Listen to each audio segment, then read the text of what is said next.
ঢাকা দক্ষিণ সিটি কর্পোরেশনের নগর ভবনের চলমান শান্তিপূর্ণ আন্দোলনে হামলার অভিযোগ উঠেছে।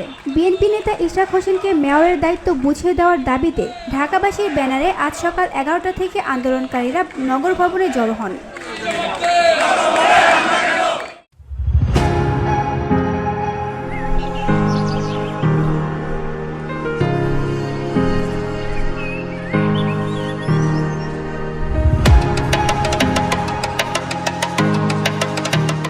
সেখানে আচমকা দেশীয় অস্ত্রসহ একদল বহিরাগত যুবক আন্দোলনকারীদের ওপর হামলা চালায় বলে অভিযোগ পাওয়া যায়। হামলায় আহত হয়েছেন অন্তত 6 থেকে 7 জন। তাদের কয়েকজনকে ঢাকা মেডিকেল কলেজ হাসপাতালের জরুরি বিভাগে ভর্তি করা হয়েছে।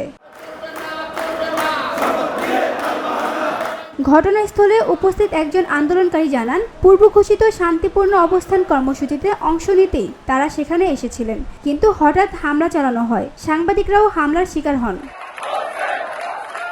ঢামেক হাসপাতালের পুলিশ ক্যাম্পের ইনচার্জ পরিদর্শক মোহাম্মদ ফারুক জানিয়েছেন, দুপুরের দিকে আহত দুজনকে জরুরি বিভাগে আনা হয় এবং চিকিৎসা চলছে। শ্রমিক কর্মচারী ইউনিয়নের সভাপতি আরিফ চৌধুরী এই হামলার জন্য সিটি কর্পোরেশনের প্রকৌশলী রুবেলকে দায়ী করছেন। তিনি অভিযোগ করেন, রুবেল অবৈধ মেয়র তাপসের ঘনিষ্ঠ সহযোগী এবং বহিরাগতদের সংগঠিত করে হামলা চালিয়েছেন। BD Bangla news desk.